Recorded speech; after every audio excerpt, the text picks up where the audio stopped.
Bien, queridos, estamos una vez más esta noche aquí para estudiar la palabra de Dios. Y un cariñoso saludo a todos los amigos, las personas que en diferentes lugares del país, del mundo, a través del internet, están recibiendo también la palabra de Dios en su corazón. Hay una pregunta que todos nos hacemos desde que somos niños. ¿Dónde vive Dios? ¿Dónde es la casa de Dios? ¿Dónde habita Dios? Todas las noches voy a leer algunos versículos de la Biblia que tienen que ver con el tema del santuario, pero después voy a tomar el tema para ver cómo el tema del santuario tiene implicaciones en la vida diaria de las personas. El primer texto que quiero leer esta noche está aquí en el primer libro de Reyes, capítulo 8, versículo 49. Dice así, es una oración, dice así: Tú oirás en los cielos, en el lugar de tu morada, su oración y su súplica, y les harás justicia. Después de leer este texto, quiero preguntarles, ¿dónde vive Dios? Dice, tú oirás su oración en el cielo, lugar de tu morada, donde habitas tú. Evidentemente, Dios habita en el cielo. Eso todos lo sabemos desde pequeñitos, ¿no? Miramos al cielo, Dios, el Padre nuestro dice, Padre nuestro que estás en los cielos. Y el Señor Jesucristo nos enseñó esa oración, que Dios está en los cielos. Ahora viene la segunda pregunta, ¿y en qué lugar del cielo? Porque los cielos son inmensos. ¿En qué lugar del cielo vive Dios? Y ahí quiero leerles el segundo texto de esta noche. Apocalipsis, capítulo 15, versículo 5, dice así. Después de estas cosas miré, y he aquí fue abierto en el cielo el templo del tabernáculo del testimonio. Después de estas cosas miré, y he aquí fue abierto en el cielo el templo del tabernáculo del testimonio. Y ahí el profeta Juan vio un trono dentro del templo, dentro del tabernáculo, dentro del santuario. Durante la semana voy a usar mucho la palabra santuario. Quiero que ustedes entiendan que el santuario es la misma cosa que el templo. El templo es la misma cosa que el tabernáculo. Cuando digo tabernáculo, estoy hablando del templo. Cuando digo templo, estoy hablando del santuario. Cuando digo santuario, estoy hablando del tabernáculo. Las tres cosas son la misma cosa. Entonces, en medio de los cielos hay un templo, hay un tabernáculo, hay un santuario. Y dentro de ese santuario hay un trono. Y en ese trono está sentado Dios. Voy a leer el último versículo de esta noche, o tal vez el penúltimo. Isaías capítulo 6, el versículo 1. Miren lo que dice Isaías. En el año que murió el rey Uzías, yo vi al Señor sentado sobre un trono alto y sublime, y sus faldas llenaban el templo. Ahora vamos a juntar estas tres ideas presentadas por estos tres textos diferentes. Dios habita en los cielos. ¿En qué lugar específico de los cielos? En el templo. Y ahí viene una pregunta. Quiere decir que hay un templo en el cielo. Hay un santuario en el cielo. Hay un tabernáculo en el cielo. Y la respuesta contundente es sí. Hay un santuario, hay un templo, hay un tabernáculo en el cielo y dentro de ese santuario hay un trono. Y en ese trono se sienta Dios. Ahora tú puedes decir así, pero parece cosa de niño. ¿Cómo que en medio del cielo va a haber un templo? no debería haber que decir, no sería necesario que haya. Dios no necesita un santuario, un trono para sentarse, para ser Dios. No, Él no necesita. Por lo tanto, el santuario no existe por causa de Dios. Existe por causa de nosotros. Porque anoche dije, Dios es infinito y no está amarrado ni al tiempo ni al espacio. Pero los seres creados, incluyendo los ángeles, somos finitos y estamos amarrados al tiempo y al espacio. Entonces, ¿cómo un Dios infinito que no se amarra al tiempo ni al espacio podría mantener comunión, compañerismo con un ser finito amarrado al tiempo y al espacio? No habría manera de encontrarse. Pero como Dios lo que más quiere es vivir con sus hijos, porque Dios te ama, tú eres precioso para Dios. Jamás pienses que Dios te deja, que Dios no se preocupa por ti.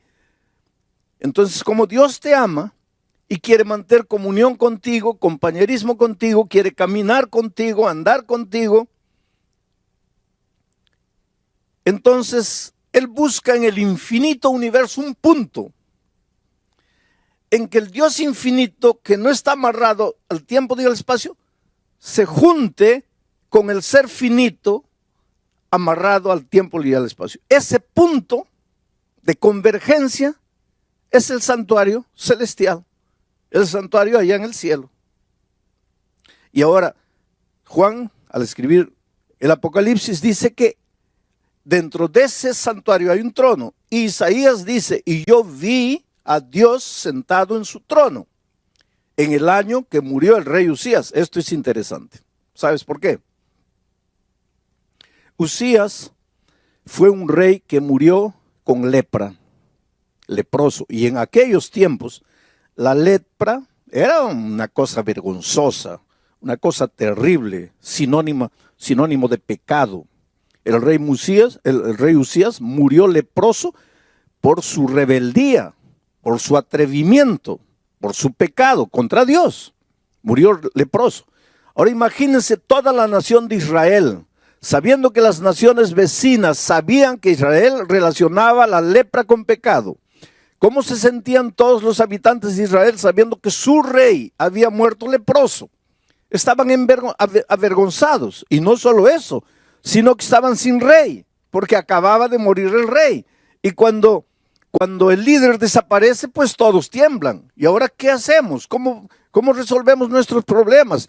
Y en esos momentos ya los ejércitos enemigos estaban preparándose para invadir Israel. Y ahora no había rey. Estaban desesperados. Y mire, en esas circunstancias de desesperación, de vergüenza, de incapacidad, de impotencia del ser humano, Isaías dice, yo vi a Dios sentado en el trono. Esto es interesante. Porque aunque las cosas en esta tierra parece que van a deshacerse, aunque parezcan las cosas en esta tierra que no funcionan, aunque parezca que todo se está viniendo para abajo, hay un Dios sentado en el trono. Y el trono simboliza control. Quiere decir, Dios nunca pierde el control de las cosas. Dios nunca pierde el control de la situación. Para ti, desde el punto de vista humano, puede ser, mi hogar ya no tiene salida, está todo acabado, está todo perdido. Y nosotros los seres humanos constantemente usamos esa expresión, ahora ya está todo perdido, ahora ya está todo acabado. Y muchas veces pensamos que la única salida es la muerte. O entonces la única salida es huir, escaparse, correr, esconderse. Pero cuando en alguna circunstancia de tu vida, en la vida financiera, en la vida profesional, en la vida familiar, donde sea, en algún momento de tu vida, tú sientas como que estás perdiendo el control de la situación, tú sientas como que las cosas se te vienen abajo, tú sientas como que no hay solución para nada, recuérdate que Dios siempre está en el trono. Dios siempre está en el control de las cosas. Por lo tanto, no te desesperes. Querido, si en este momento tú estás viviendo ahí el momento más terrible de tu vida. No ves luz, no ves salida, todo es oscuridad. Y por casualidad o porque un amigo te invitó, prendiste la televisión o prendiste el internet. Y en este momento la palabra de Dios está llegando, pero tú estás escuchando y casi no entiendes nada porque solo estás pensando en tu drama, en la situación terrible que parece que no tiene solución. Recuérdate, para ti todas las cosas pueden estar confusas aquí en la tierra, pero hay un Dios en el cielo que tiene el control de las cosas y ese Dios es tu Padre. Y ese Dios te ama. Y para ese Dios tú eres importante. Y Él no va a dejar que las cosas te destruyan en esta tierra. Solo tienes que levantar los ojos al cielo. Solo tienes que reconocer que hay un Dios en los cielos. Porque hay una cosa interesante con nosotros, los hombres. Cuando todo va bien, no miramos al cielo. Mi padre durante 34 años recibió la palabra de Dios. Y siempre dijo, no, y fue esquivando, hasta que un día un cáncer tocó su vida. Y en el dolor, en la enfermedad, abrió el corazón a Jesús y se entregó a Él. Yo tuve la bendición, la alegría de bautizar a mi propio padre. Antes de su bautismo, él me dijo una cosa impresionante. Me dijo, mira hijo, cuando yo estaba bien de salud, cuando estaba en pie, cuando podía andar, caminar, yo solo miraba en el plano horizontal, o sea, lo que está en esta tierra. Pero cuando quedé con cáncer, caí a la cama. Y ahí, aunque no quería, tenía que mirar al cielo. Interesante, ¿no? Cuando todo va bien, ¿para qué Dios? Cuando todo va bien, Dios pasa a un segundo plano. Pero hay momentos en la vida en que las cosas parecen que se escapan de tu control. Tú te esfuerzas, luchas y no, se te va. No puedes, llegas a la conclusión que como ser humano no puedes. En esos momentos recuerda que Dios está en el trono y que Dios está en el control de todo. Ahora vengo al cuarto texto de la Biblia y aquí voy a detenerme porque este es el centro de mi mensaje para esta noche. Y es Romanos 6:23. Y esto, tal vez tú te preguntes qué tiene que ver con el tema del santuario, pero es justamente a partir de aquí que nace la importancia del santuario. Romanos capítulo 6, versículo 23. Dice así, porque la paga del pecado es la muerte, mas la dádiva de Dios es vida eterna en Cristo Jesús, Señor nuestro. Hay muchos pensamientos en este texto. Yo me voy a detener en un solo pensamiento. Mira, porque la paga del pecado. Primer pensamiento que podríamos analizar, ¿qué es el pecado? Y anoche ya lo dijimos. La gente confunde pecado con acto pecaminoso. Acto pecaminoso es robar, matar, mentir, codiciar. Esos son actos pecaminosos. Los actos pecaminosos aparecen en la vida de un ser humano porque está en pecado. ¿Y qué es pecado? Pecado es separarse de Dios. Todo lo que necesitas para ser un pecador es separarte de Dios. Separarte de Jesús, que es la justicia. Y cuando te separas de la justicia, ya caes en el terreno de la injusticia. Ya estás en el pecado. Y dice la Biblia que todos pecamos. Todos nosotros los seres humanos llegamos al mundo trayendo esa naturaleza pecaminosa. Venimos en estado de pecado. Y tú me vas a decir ahora, pastor, ¿quiere decir que todos estamos condenados a morir? Sí, todos estamos condenados a morir. Y alguien puede decir, pero ¿qué culpa tengo yo de haber nacido? No, tú no tienes culpa de haber nacido. Y no te vas a perder porque naciste pecador. Tú no tienes culpa de haber nacido. Pero Dios proveyó el remedio. Y si te mueres un día, si mueres la muerte eterna, no será porque has nacido pecador. Será porque no tomaste el remedio. ¿Y cuál es el remedio? El remedio está en el santuario. Y vamos a entrar durante esta semana al santuario para encontrar el remedio para el problema del pecado. Bueno, vamos al texto de Pablo. Dice, porque la paga del pecado es la muerte. Muerte. Pecado, muerte. El pecado te lleva a la muerte. Muerte y pecado son prácticamente la misma cosa. La paga del pecado es la muerte. Pero la dádiva de Dios es vida eterna. Dios, vida. Pecado, muerte. Dios, vida. Y esa vida la tenemos en Cristo Jesús. Y no es Cristo Jesús, punto, sino en Cristo Jesús, Señor nuestro. Ese es el asunto y ahí vamos a concentrarnos esta noche para entender la importancia del tema del santuario que vamos a ir trabajando durante la semana. Mucha gente tiene una idea equivocada de la muerte como paga del pecado. Tal vez porque nosotros tenemos una frase que dice así: el que la hace la paga. Entonces de ahí, de esa frase, el que la hace la paga, en nuestra mente surge: si peco, Dios me mata. Si peco, Dios me da la muerte. Si peco, Dios me castiga con la muerte. Porque el que la hace, la paga. Y ahora viene Pablo y dice: porque la paga del pecado es la muerte. Entonces mucha gente vive con miedo de Dios. Y mucha gente vive con miedo de pecar. Porque dice: si peco, muero. Porque el que la hace, la paga. Si desobedezco, muero. Porque la paga del pecado es la muerte. Pero no tienen una idea correcta de Dios. Entonces mucha gente piensa así: Dios es un Dios que está allá, y ahora yo dije que está sentado en su trono. Entonces mucha gente piensa: Dios está sentado en su trono con la muerte en la mano. A ver, ¿quién peca allá en la tierra? Al que pecó, muerte. Pecó, muerte. Se equivocó, muerte. Porque la paga del pecado es la muerte. Pero eso no es verdad. En primer lugar, hay que entender que Pablo no hablaba español. Pablo hablaba griego. Y cuando Pablo escribió la epístola a los romanos, no la escribió en español, la escribió en griego. Y fue necesario que la Biblia fuese traducida de los idiomas originales al español para que nosotros que no hablamos griego podamos entender. Y el griego es un idioma abundante. Por ejemplo, para la palabra amor, en griego hay 5 palabras diferentes. Pero en español, para la palabra amor, solo tenemos 1.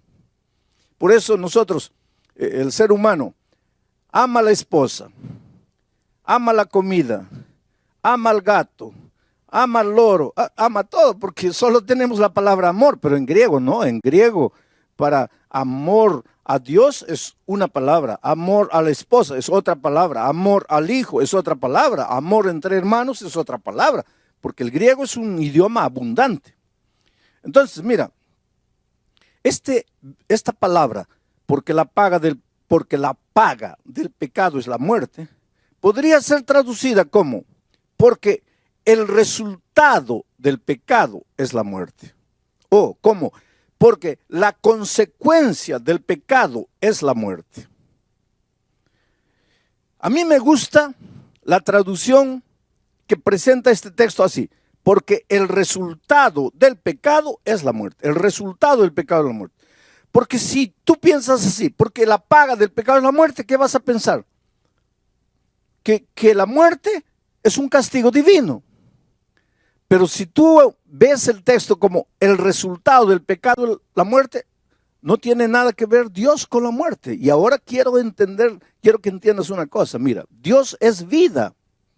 Dios no es muerte. Jesucristo dijo: yo soy el camino, la verdad y la vida. Jesús es la vida. Él dijo: yo he venido para que todos tengan vida y la tengan en abundancia. Juan dice: el que tiene al Hijo tiene la vida. El que no tiene al Hijo de Dios no tiene la vida. Por lo tanto, aquí está Jesucristo. Y este es el territorio de la vida. Aquí del otro lado está el Señor de la muerte, el enemigo de Jesús. Y aquí está el territorio de la muerte. Vida y muerte no pueden andar juntas. Porque ¿qué cosa es la muerte? La ausencia de la vida. ¿Y qué es la vida? La ausencia de la muerte. Donde hay muerte no hay vida. Si Cristo es vida, si Dios es vida, ¿cómo te va a dar la muerte? Para darte la muerte, Él tendría que tener muerte. Pero Él es Dios, vida. En la vida no hay muerte. ¿Cómo es que te va a dar la muerte? ¿Cómo es que te va a castigar con la muerte? Porque para darte alguna cosa, Él tendría que tenerla.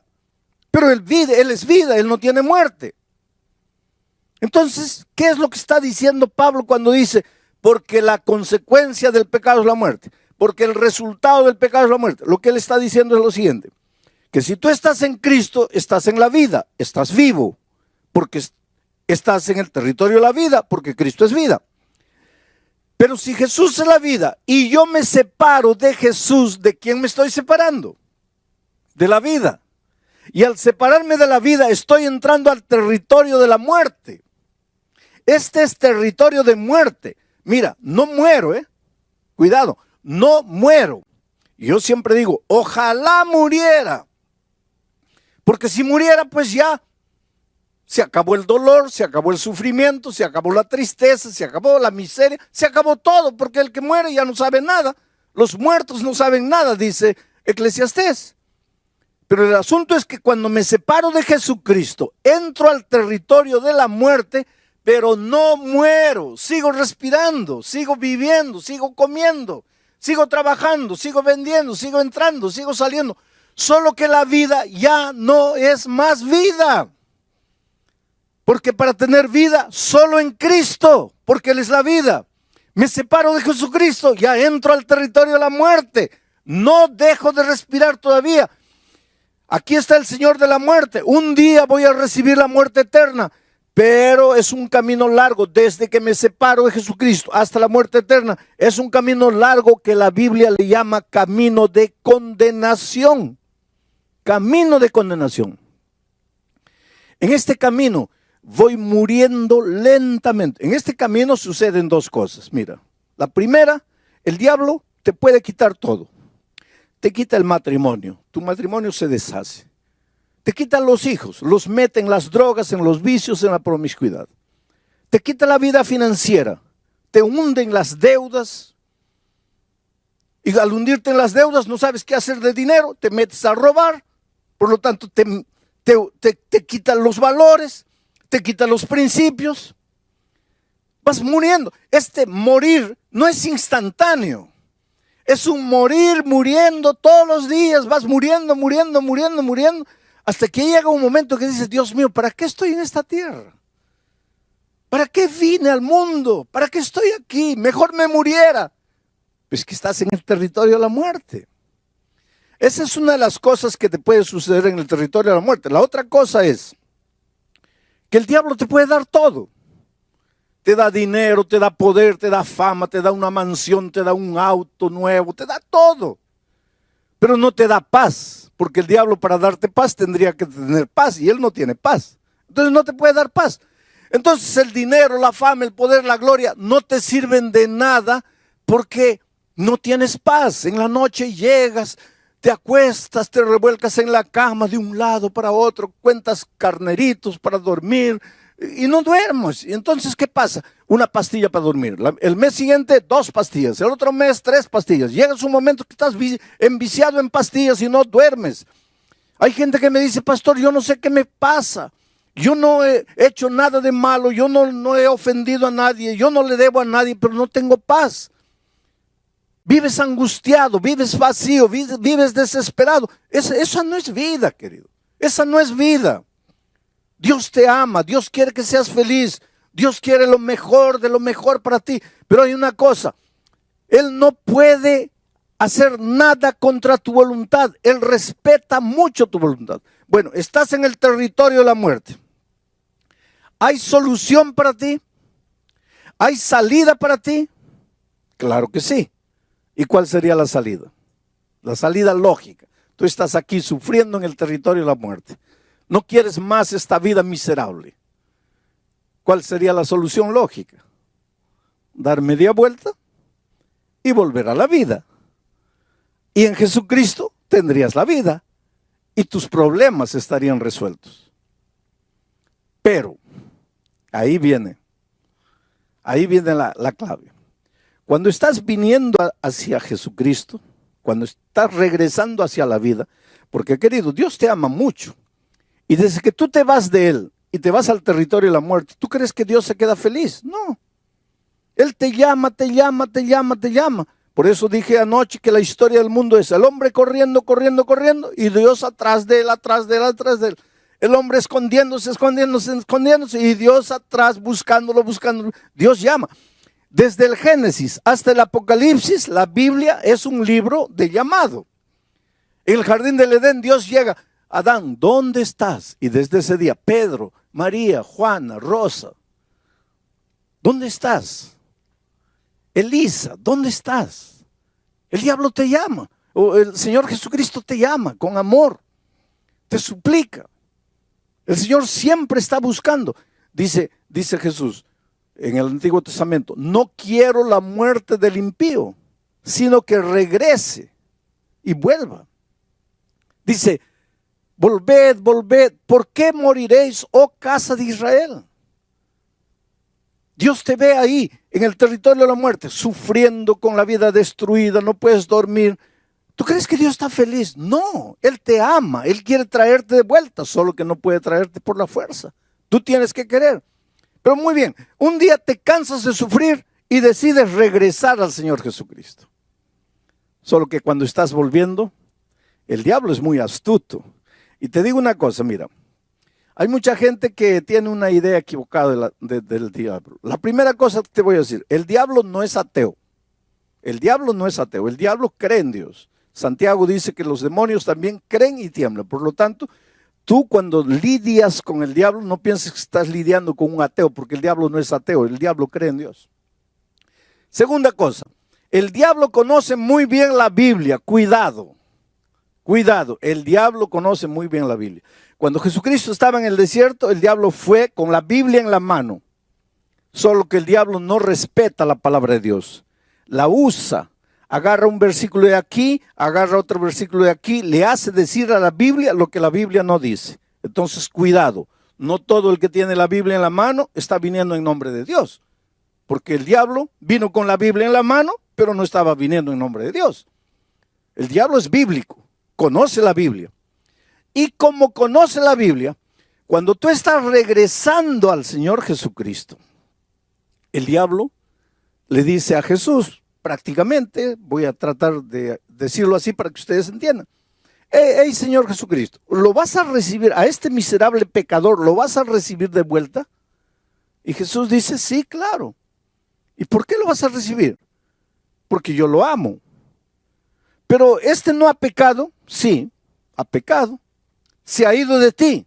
Sí. ¿Ha entrado al territorio de la muerte? Sí. ¿Y qué dice Romanos 6:23? Porque la paga del pecado es la muerte. ¿Y este pecó o no pecó? Sí. ¿Y? Si pecó, tiene que morir. Porque la paga del pecado es la muerte. Y ahora él está viniendo y tú lo vas a recibir de vuelta. No. Mira, si tú lo recibes de vuelta, quiere decir que tu palabra es mentira. Quiere decir que tu palabra no es eterna. Quiere decir que tú no cumples tu palabra. Por lo tanto, no lo puedes recibir de vuelta. Mira la situación en que nosotros colocamos a Dios. Porque Él te ama, querido. Él quiere traerte de vuelta. ¿Sabes que el Señor Jesucristo quiere entrar en tu vida y colocar en orden todo el desorden interior? Porque una de las cosas que el pecado hace es desordena el mundo interior. Desordena las emociones, los sentimientos. ¿Cómo puedes entender que un hombre que dice que ama a su esposa la golpea? ¿Cómo puedes? ¿Cómo puedes entender que un hombre que dice que ama a su hija abusa de ella? ¿Cómo puedes? ¿Cómo puedes entender que un hombre que dice que ama a su familia gasta el dinero en bebida, en vicios? ¿Cómo puedes? Es que cuando el pecado entra en tu vida, o cuando tú entras al territorio del pecado, cuando caes en la mano del enemigo de Dios, Él desordena tus sentimientos. Tú no te das cuenta de lo que estás haciendo, pero te estás destruyendo a ti y estás destruyendo a las personas que más amas. Entonces, El Señor quiere ordenar tu vida, quiere calmar tus sentimientos, quiere enseñarte el camino de la verdad, el camino de la felicidad. Solo que tú estás metido en un problema porque has pecado, te has venido aquí y ahora el diablo dice, no, Señor, si se ha venido, tiene que morir. Pues ahí entra la persona maravillosa de Jesucristo. Porque Jesucristo dice así, está bien, Él pecó y tiene que morir. Ya, porque el resultado del pecado es la muerte. Y Él se apartó, tiene que morir. Pero yo lo amo. Yo lo amo. Sí, pero Él pecó. Es verdad que pecó, pero yo lo amo. Sí, pero ese no es el problema, que si lo amas o no lo amas. El asunto es que él entró al territorio de la muerte y tiene que morir. Y Jesús dice así, sí. Pero en ninguna parte de la Biblia dice que yo no puedo morir en lugar de Él. Entonces, Él tiene una deuda que tiene que pagarla con su muerte porque ha pecado.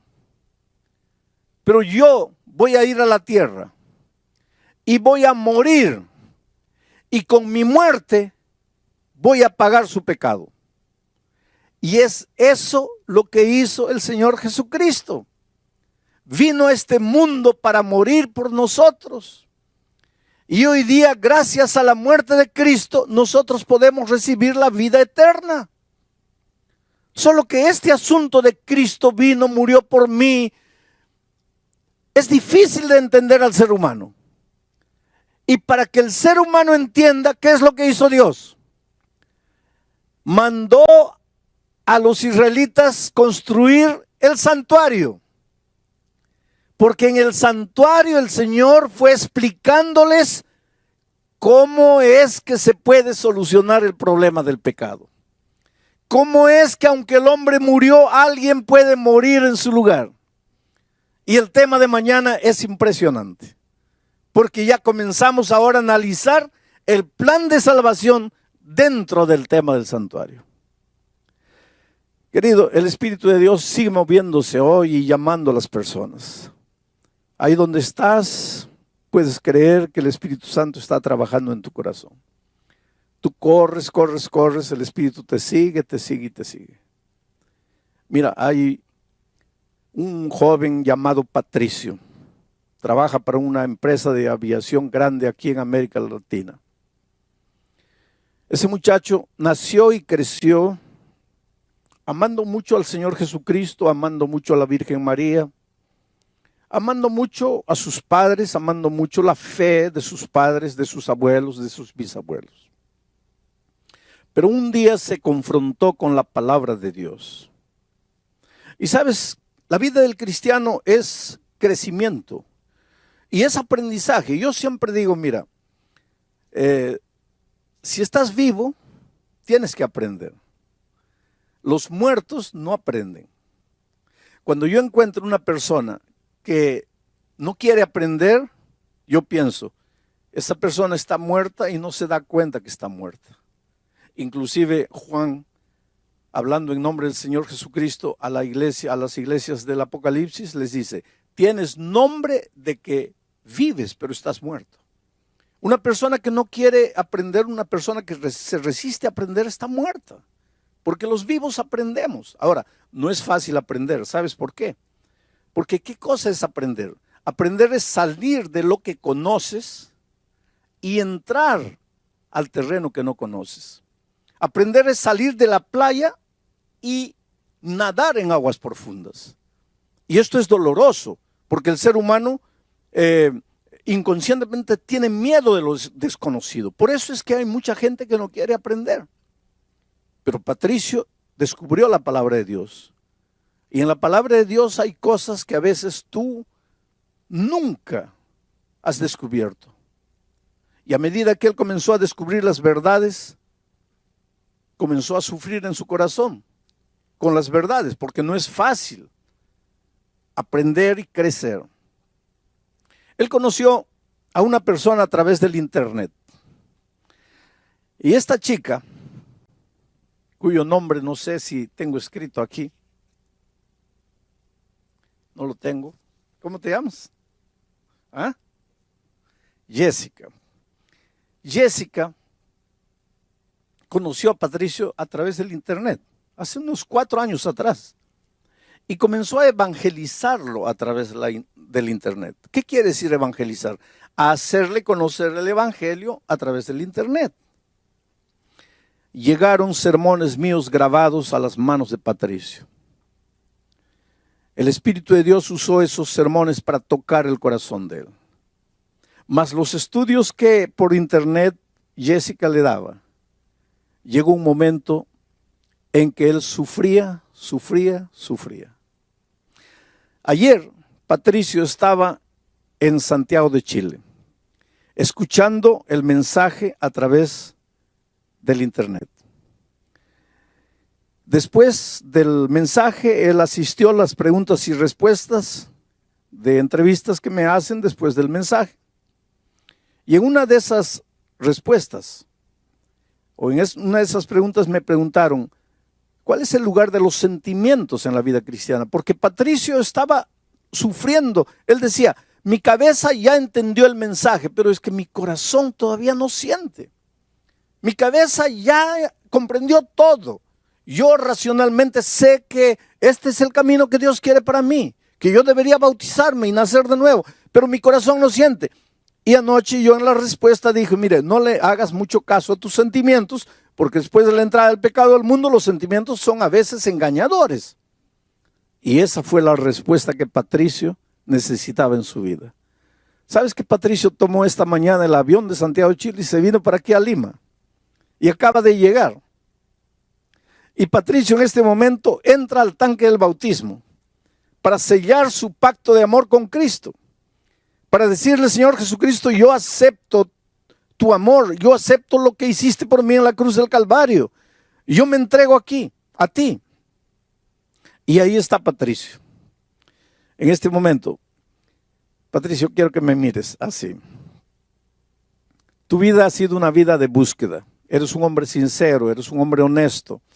Encontraste la palabra de Dios. Sufriste al principio con las verdades que descubrías.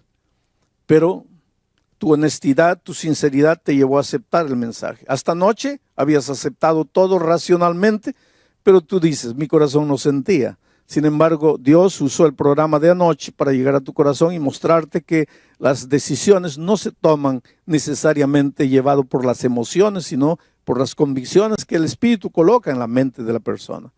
Y tomaste el avión y viniste aquí. En este momento tu corazón está alegre y triste. Alegre porque estás naciendo de nuevo. Medio triste porque yo sé que en el fondo hubieras querido que tu madre mirara tu bautismo. Pero tu madre todavía no tiene condiciones de entender lo que tú estás haciendo. Y tú, para ahorrar el sufrimiento, no le dijiste que estás aquí para bautizarte. Pero este es un día extraordinario. Toda tu vida pasada queda borrada. Y para que de aquí para adelante vivas una vida victoriosa en Cristo, por tu fe, el pastor Bill Quispe, como ministro del Evangelio, por el mandato divino, te bautiza en nombre del Padre, del Hijo y del Espíritu Santo. Amén.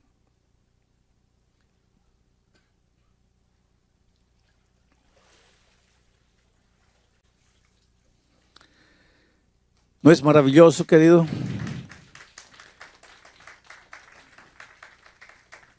Qué escena linda, ¿no es cierto? Tú sabes cómo es emocionante saber que cuando naciste recibiste una hoja en blanco de Dios para escribir una historia. Y a veces a lo largo de la vida llenaste esa hoja blanca de garabatos. Hiciste tanta tontería en la vida. Te heriste a ti mismo, heriste a tanta gente inocente que no tenía culpa de nada. Lloraste, viviste, sufriste. Y ahora te preguntas, ¿qué hago con mi vida? Y ahora te preguntas, ¿dónde está Dios? Y ahora te preguntas, ¿por qué me sucede todo lo que me sucede? Y ahora en las noches oscuras de tu vida lloras tu soledad, tu tristeza, tu derrota. Yo quisiera decirte que el Señor Jesucristo está más cerca de ti de lo que tú imaginas. Jesús te ama, te ama. Jesús quiere entrar en tu vida, revolucionar tu vida. Quiere colocar tus sentimientos, tus emociones, tus pensamientos en orden. Pero no puede hacerlo si tú no aceptas. No puede hacerlo si tú no te entregas. Es que, pastor, pequé tanto. ¿Cómo Dios puede perdonarme? Yo no entiendo cómo Dios te puede perdonar, porque yo no entiendo cómo Dios me perdona a mí. Una cosa sé: Él no puede hacer nada por ti si tú no quieres. En este momento, entrégate al Señor Jesucristo. Ábrele el corazón a Él. Dile: Señor, no puedo más. He luchado solo, he corrido solo, he intentado solo. Solo me he herido, solo me he hecho sangrar. Estoy aquí derrotado. Te necesito en mi vida. Reconstruye mi vida, reconstruye mi familia. Hazme de nuevo. ¿Qué harás? ¿Qué harás con la invitación del Señor Jesucristo? ¿Seguirás caminando, seguirás peregrinando en el territorio de la condenación? ¿O darás media vuelta y correrás a los brazos de Jesús? La respuesta es solo tuya. Jesús te puede llamar, te puede invitar, te puede encontrar, te puede buscar, pero no te puede traer por la fuerza. Tú tienes que tomar la decisión.